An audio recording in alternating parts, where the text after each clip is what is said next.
the beauty of this is seeing sort of the contours of the cocoon, and you actually do see the imprints of the finger.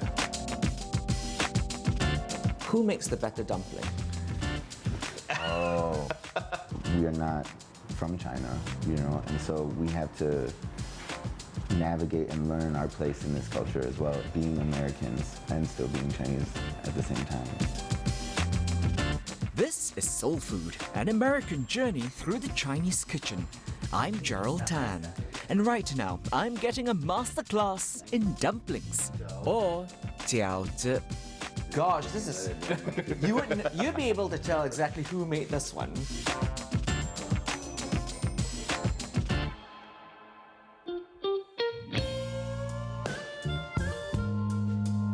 The camera just loves Chicago, starting with that skyline framed by the sparkling waters of Lake Michigan.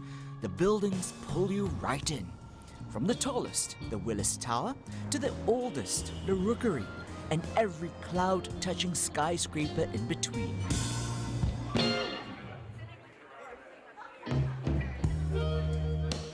Then there's Cloud Gate, affectionately called the Bean, a stainless steel sculptured beauty that's nothing short of a social media darling.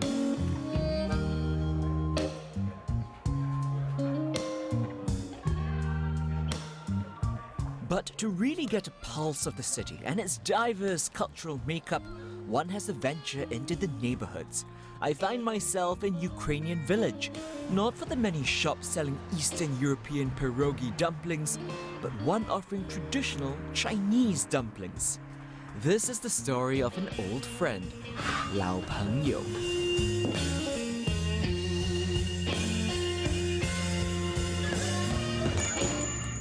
Dumpling making 101. Yeah. All right, tell me what I need to do. Start with a wrapper. Yeah. I kind of like keeping the wrapper like at the tips of your fingers. You don't want to handle it too much. All right. How much filling do you put in? Whoop, whoop, whoop, you have to. Easy, I've got two. My dad famously says, be generous, but don't overstuff. But, Okay. you know, you'll seal it at the top and lightly seal everything around. Tuck this one further down below. Ah. Yes. Very good. Yes. Okay. You're right there. You be aware of the filling. Yes. And then give it a squeeze. Hugging it. Gongxi. Gongxi, yeah, there you go, right?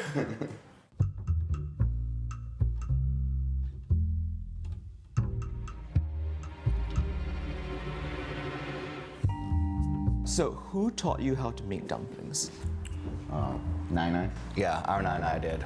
And your nai is your grandmother? Grandma, yeah. On our dad's side. And is this her recipe then? No. Oh?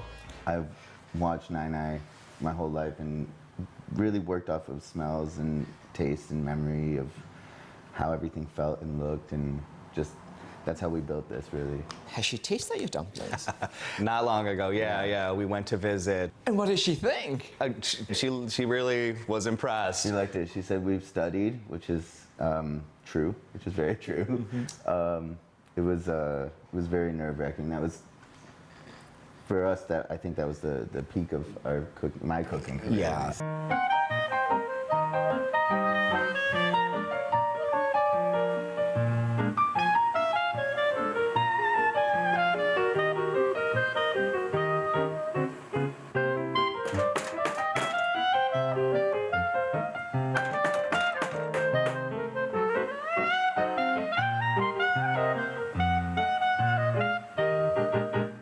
Let's start with the wrapper.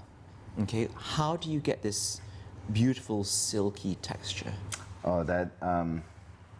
It's proprietary. There's some secrets. There's some secrets. That's right. And I mean, if our nana wouldn't tell us, you know, we gotta keep it tight too.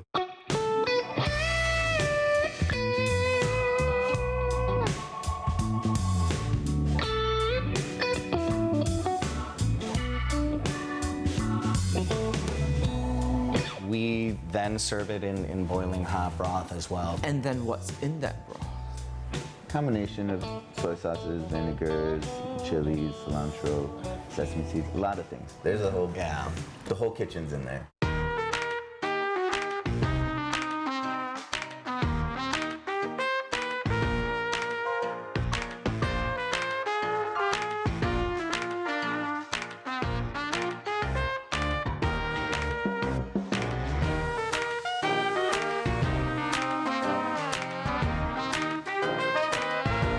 How did you get into food? So I would say we're half Chinese and half Jewish.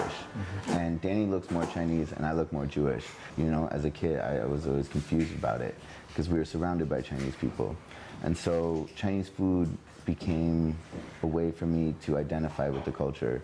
And in addition to that, I started cooking because I worried that we wouldn't be able to eat our family's food forever, you know, and I have a lot of cousins. We got a lot of cousins, and so we want to feed them as well and keep our family, the taste of our family going.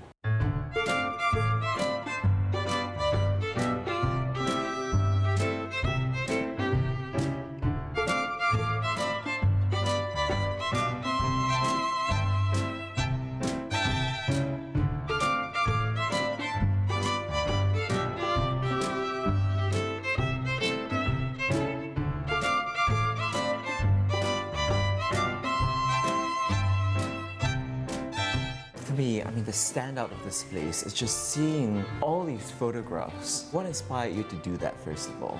This shows where we come from. This shows who we are. It's the whole story because it goes back also to the family in Hong Kong or a family in New York on my mother's side. There's one up here where my mother is learning to make jiao from my nai from the first time in Hong Kong.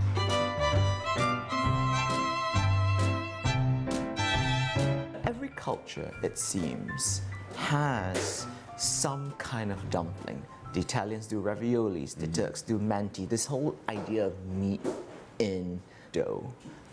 How do you know you're having a Chinese dumpling?